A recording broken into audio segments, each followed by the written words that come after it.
Hey guys, Metal here. Today I'm going to be starting a series on the different characters or heroes in Overwatch. So this is going to be a guide for Genji. The main reason I wanted to start this series is because despite there being quite a bit of Overwatch character guides already out there on YouTube, I haven't seen any of them yet that give precise numbers about the heroes' abilities and things. They just kind of more like general playstyles. So this is a more in-depth or statistical look at it, because that's the way I like to play games. I want to know exactly how much damage I'm going to be doing with each hit. I want to know exactly all the stats about my character, because that's going to be, someone's opinion on how to play a character can be useful, but just the raw data to me is more important, because at the end of the day, my playstyle won't always be exactly everyone else's. Your playstyle won't always be exactly mine. And knowing what exactly defines a character is what's really important, so you can figure out how to play the character your way. That being said, I am going to add in, what I found to work for me, so hopefully that helps you guys as well. So anyway, without further ado, Genji is the cyborg ninja dude in Overwatch. He is the first offensive character. I'm going to be doing this series in the order of the list on the character select screen. He has a base health of 200. He has a passive, which not all characters have. His passive is that he can double jump and that he can climb on walls. I'd also recommend that you try out going to your control options, selecting Genji, and turning on climbing to be automatic. That's what I do. Sometimes it does it automatically and you would rather it not, but a lot of times it helps you to dodge things in fights and just be more mobile than your average Genji. And that can be really helpful, because a lot of the times when you're in fights, what you're going to be relying on to not die is your mobility, your double jumping, your wall running. Because a lot of times you're going to be fighting people with a lot more health than you. The main attack that he has is his ninja stars. He can do two things with them, with left click, or I don't know exactly what it would be on console. I'm imagining right trigger. You throw out your stars in a 3 burst. Each star does 28 damage for a total of 84 if you hit all 3 in a body shot. Or if you do headshots, which they can headshot, they do 56 damage for a total of 168. So when you do a 3 burst, you should be aiming for headshots. That would be what you do against normal enemies usually in a more medium range situation. If you're up against a group of enemies or a tank, you can right click or probably left trigger to throw them out in a fan of 3. It does the same damage. You can throw it a little bit faster this way, but they're also going to be fanned out, so they're not going to hit your targets as consistently as if you threw them as a 3 burst. And again, this is for bursting down like tanks or groups of enemies in a big fight. You do have to reload after 24 shots. That does include your 3. So you're going to have to reload every 8 attacks, whether you do the 3 burst or the fan. Genji's movement ability, his shift, is called Swift Strike.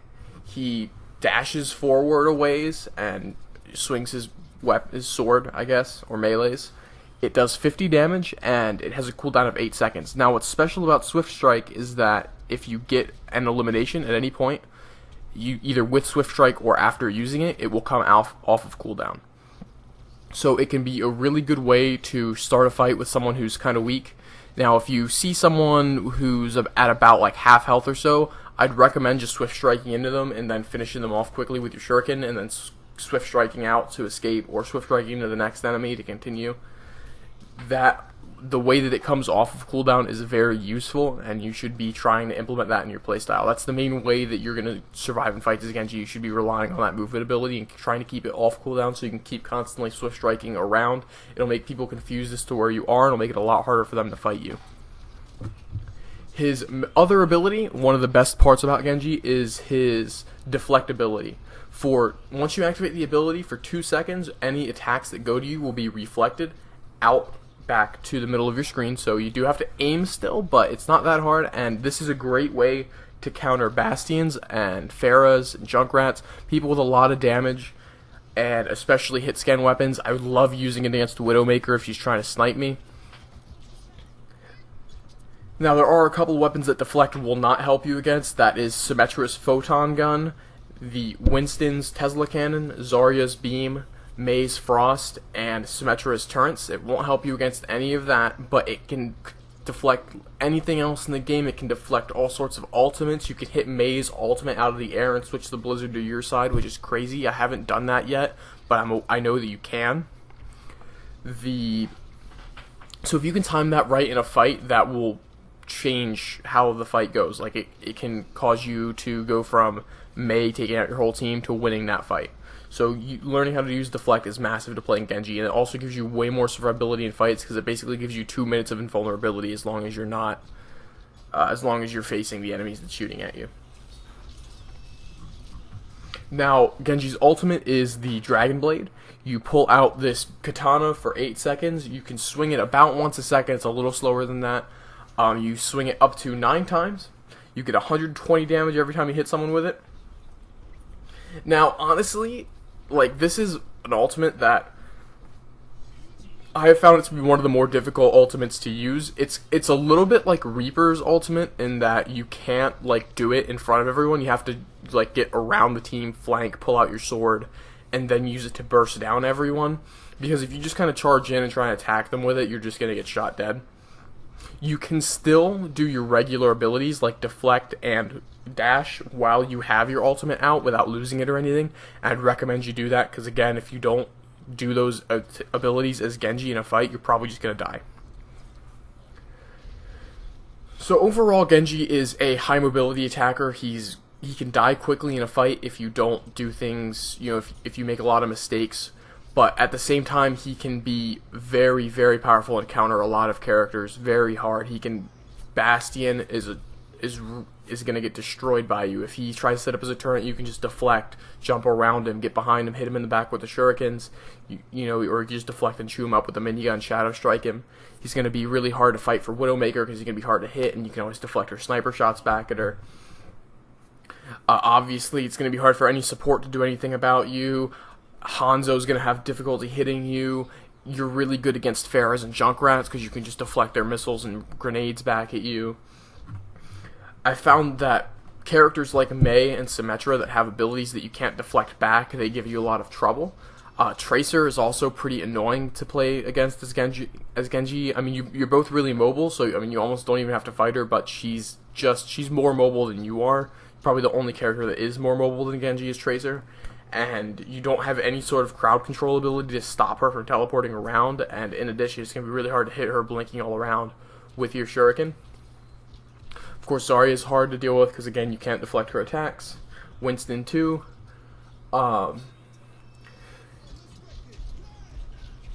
He's pretty much everyone else you're going to have a pretty easy time with, I've found, using him. Besides some of the characters that are really, really strong damage outputting, like Reaper. Reaper's countering pretty hard in this gameplay here. I mean, I've found that I can beat most enemy characters as Genji as long as you can just rely on that mobility that he has.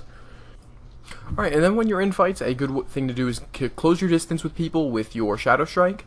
You're going to want to then fan shuriken them. When you're in close quarters, that's the best way to quickly do damage. Like I said before, is throw your fan out so you hit all 3 quickly, and you can shoot them all out like faster than 3-round burst. There won't be like as much of a delay between. You can melee if you ever need to reload. So meleeing is going to do 30 damage, about as much damage as hitting them with 1 star, but that's still better than reloading. And then you can always do your Swift Strike again for that 50 damage. So if you hit someone with 1 fan for 80 damage, right? It's a little more than 80. Hit someone for 1 fan for 80, then a melee for 30. So that's 110, and then a melee, and then a Swift Strike for 160. Right? It's a lot of damage really quickly. If you could hit them with 2 fans, that's them dead if they're a regular character, not a like a 200 health attacker or defender. So you have a lot of options to quickly take out people, quickly burst them down as Genji. Just remember to really lean on that mobility. Don't forget to keep moving around, keep deflecting, keep shadow striking, or swift striking, rather. And don't let yourself get attacked by someone with a lot of crowd control or an ability you can't deflect, like Mei or Symmetra. And I'd honestly recommend that if you're against a really strong Mei or Symmetra to just switch off of Genji. Anyway, guys, this has been my Overwatch character guide. I hope you found this useful. Leave a like if you did, and subscribe if you want to see more of these in the future. Have a great one.